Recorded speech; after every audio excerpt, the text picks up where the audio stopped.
पत्रकार वार्ता में मेरे साथ उपस्थित प्रदेश के प्रवक्ता श्री अविनेश जी, श्री अजय शाह जी, प्रदेश के मीडिया प्रभारी श्री शिवपूजन पाठक जी और सह मीडिया प्रभारी श्री जोगिंदर सिंह जी, सामने बैठे सभी पत्रकार मित्रों, भाइयों,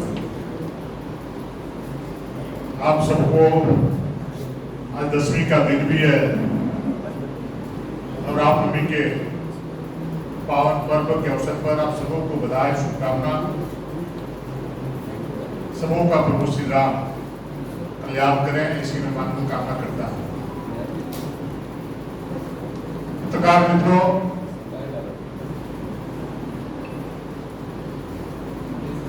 एक लंबी लड़ाई के बाद भारतीय जनता पार्टी के संघर्ष के बदौलत और सरदार अटल बिहारी वाजपेयी जी के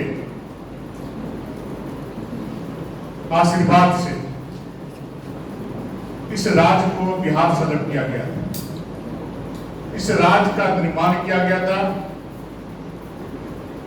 और तब झारखंड के किसी लोगों ने ऐसा नहीं सोचा था कि झारखंड अलग होने के बाद झारखंड को इस प्रकार का दिन देखना पड़ेगा।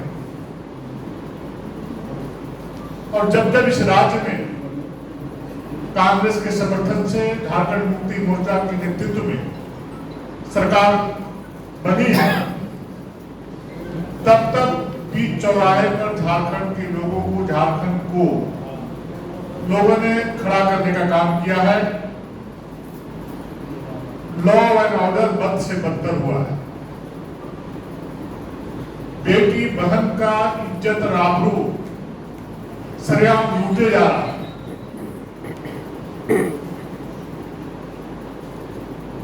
और जब हम लोगों को सूचना मिली कि हजारीबाग जिला के विशुनगढ़ प्रखंड अंतर्गत कुसुम्बा गांव के रहने वाले एक नन्ही सी बेटी, जब पूरा दुनिया, पूरा देश, पूरा झारखंड लोग उत्साह से मनाने की तैयारी कर रहे थे, गांव गांव में मंगलवारी जुलूस निकल रहा था। उत्साह से पूरे लोग भक्ति भाव से तो इस प्रकार के कार्यक्रम लोग करने का काम कर रहे थे। लेकिन जिस प्रकार से हम लोग देखा और सुना कि उस कुसुम्बा गांव में रहने वाली एक बच्ची जब मंगलवारी जुलूस में जा रहे थे अपने गांव में, कल मैं गया था उस गांव में, मेरे से मंगलवारी जुलूस में शरीक होते हुए जा रही थी। लेकिन जब पानी पीने के लिए बगल में गई, वहां के गांव वालों ने बतलाया, उसी बीच चूंकि भीड़ काफी थी, अपराधी तत्व के लोग उसका अपहरण कर लिए और अपहरण करने के पश्चात उसके साथ दुष्कर्म करने का कार्य किया और उसके बाद उसका जघन्य हत्या करने का काम किया। और रात में लोग खोजबीन किए परंतु पता नहीं चला कहां गई, नहीं गई। लेकिन जब कल स्पॉट में हम लोग सारे लोग गए तो बीच बस्ती के बीच में एक टूटा हुआ घर है, उसके बगल में बांस का पेड़ का या पौधा का लगा हुआ है, झाड़ियां थी। जब सवेरे लोग खोजने लगे तो गांव के बच्चियों ने कहा कि अमुक बच्ची का वहां पर डेड बॉडी पड़ा हुआ है। और जब डेड बॉडी के सामने गए तो जो गांव वाले लोगों ने कहा कि उनके दोनों आंख निकाले गए थे, उसके जीभ काट दिए गए, उसके दांत तोड़ दिए गए। इस प्रकार से जघन्य अपराध कर उसकी हत्या कर दी गई। आप सोच सकते हैं कि हम लोग जब बोलते हैं कि लॉ एंड ऑर्डर ध्वस्त है, अपराधियों का पुलिस प्रशासन से भय खत्म हो चुका है, यह घटना उस बात को साबित करता है कि इस राज्य में अपराधियों को प्रशासनिक पदाधिकारियों से, पुलिस के पदाधिकारियों से बिल्कुल भय समाप्त हो चुका है। पुलिस के पदाधिकारी इस बारे में चिंता ही नहीं करते हैं कि अपराध कितनी तेजी के साथ इस झारखंड में बढ़ रहा है। हाँ, पुलिस पदाधिकारी चिंता करते हैं कि रात में बालू तस्करी करने वाले गाड़ियों की गिनती करते हैं, रात और दिन जो कोयले की अवैध खनन से जो चोरी हो रहा है कोयला, उसकी गिनती करते हैं। और जो हम बार बार बोलते हैं कि भ्रष्टाचार के आकंठ में राज्य की सरकार डूब चुकी है। जो लॉ एंड ऑर्डर पुलिस के पदाधिकारियों को ठीक करना चाहिए, वो उनका विषय नहीं रह गया है। उनका विषय इस प्रकार के अवैध कारोबारों से जो पैसे आते हैं उसको लूट करके अपनी तिजोरियों में भरने का काम नहीं कर रहे।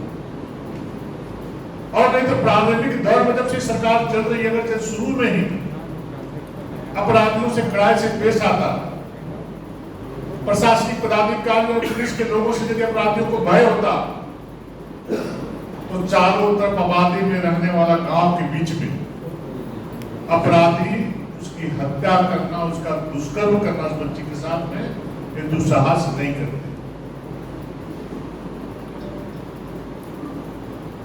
जब कल मैं उसके घर में गया अपने माननीय सांसद, माननीय विधायक के साथ में, कार्यकर्ताओं के साथ में, 4 दिन से उसका डेड बॉडी उनके घर पड़ा हुआ। प्रशासनिक पदाधिकारी उसका सूद लेना भी मुनासिब नहीं समझे। न डीसी गए, न एसपी गए, न प्रखंड के कोई प्रशासनिक पदाधिकारी गए। हाँ गए, थानेदार और एसपी वहां पर आदित्य जब हम लोग गए थे। 4-4 दिन से उसके पिता की मजदूरी का काम, मास्टर करने का काम करते, और उसकी टिकट की भी व्यवस्था, आने का व्यवस्था भारतीय जनता पार्टी के हमारे माननीय विधायक प्रदीप प्रसाद जी और मनीष जायसवाल जी, वो ट्रेन से आ रहे थे। ट्रेन से आते तो 4 दिन लग जाता। हमारे माननीय विधायक प्रदीप प्रसाद ने एरोप्लेन का टिकट व्यवस्था करके उसको तुरंत रांची लाने का काम किया, गाड़ियों की व्यवस्था की गई, उसको घर तक पहुंचाने का। ये जिम्मेदारी प्रशासन का था। एक गरीब बाप की बेटी जिनकी तर्कदान तरीके से दुष्कर्म की हत्या की, उसके गार्जियन को बुलाने का काम, गार्जियन को बुलाने की व्यवस्था करने का काम सरकार को चिंता करने की काम करना चाहिए था।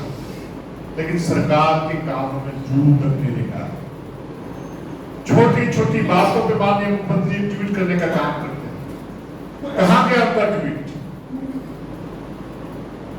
इतनी बड़ी घटना घट गई, निर्भया हत्याकांड जो दिल्ली में हुआ था, मुझे लगता है उससे भी बड़ी घटना इस झारखंड में हुआ, विशुनगढ़ में, हजारीबाग में हुआ। सरकार सोई भी है, कोई मतलब नहीं है। इसलिए मैं कल ही वहां पर बोल कर आया हूं कि अगर यदि अपराधी नहीं पकड़े गए कल तक, 24 घंटे का समय उनको दिया हुआ, रात तक नहीं पकड़े गए, तो कल शाम में हजारीबाग जिला अंतर्गत आने वाले सभी प्रखंड मुख्यालयों में हमारे कार्यकर्ता सहित आमजन मशाल जुलूस निकाल करके विरोध करेंगे। उसके बाद सोमवार को पूरा हजारीबाग ठप रहेगा, हजारीबाग जिला बंद रहेगा। उसके बाद यदि गिरफ्तारी नहीं हुई तो पूरे झारखंड राज्य अंतर्गत हम लोग इस बेटी को न्याय दिलाने के लिए आंदोलन करने का काम भारतीय जनता पार्टी करेगी। हम लोगों का मांग है कि जो भी अपराधी इस घटना को अंजाम दिए हैं उसको फांसी की सजा सरकार दिलाने के लिए काम करे। वो फांसी के फंदे में लटकता हुआ पूरे हजारीबाग से पूरे झारखंड राज्य के लोग उस अपराधी को देखना चाहते हैं, ताकि किसी दूसरी बेटी के साथ इस प्रकार की घटना न घटे। कुछ नेता बोल रहे थे कांग्रेस के कि भारतीय जनता पार्टी राजनीति करती है। इस प्रकार की घटनाओं में जिन लोग बोल रहे थे, मैं उन लोग से आग्रह करता हूं कि आप एक बार जाकर उस गांव में उनके माँ पिताजी से मिलने का काम करें। बच्ची का कल अंतिम संस्कार हो गया है। हम लोग जब गए तब तक वो प्लास्टिक में लपेट कर उस बच्ची को उठा के अपना घर में खा दिया। अत्यंत गरीब परिवार। इस प्रकार प्रतिक्रिया व्यक्त करने से पहले लोगों को जरूर मानवता का मिसाल पेश करते हुए दूसरे दल के जो जेडीएस कांग्रेस के लोग हैं उनसे मैं आग्रह करता हूं कि जाकर उस गांव में तो उसकी स्थिति का, उस परिवार की स्थिति का, उस गांव की स्थिति का आकलन करने का काम करें, तब इस प्रकार का बयान देने का काम करें। और माननीय मुख्यमंत्री जी असम के चुनाव में जा रहे हैं। माननीय मुख्यमंत्री से मैं कहना चाहूंगा कि जब चुनाव के प्रचार में जाए, हम चुनाव लड़ना चाह रहे हैं, तो जरूर आप ये बतलाएं कि हमारे राज्य में मेरे नेतृत्व में चलने वाली सरकार में इस प्रकार से देवी स्वरूपा बेटी और बहनों के साथ अन्याय और अत्याचार हो रहा है। हम लॉ एंड ऑर्डर को कंट्रोल नहीं कर पाएंगे। ये जरूर लोगों को बताने का काम करें। यह हमारा माननीय मुख्यमंत्री से आग्रह है। बहुत बहुत धन्यवाद। सर, जो अपराधी कौन हो सकते हैं, मालूम हुआ है?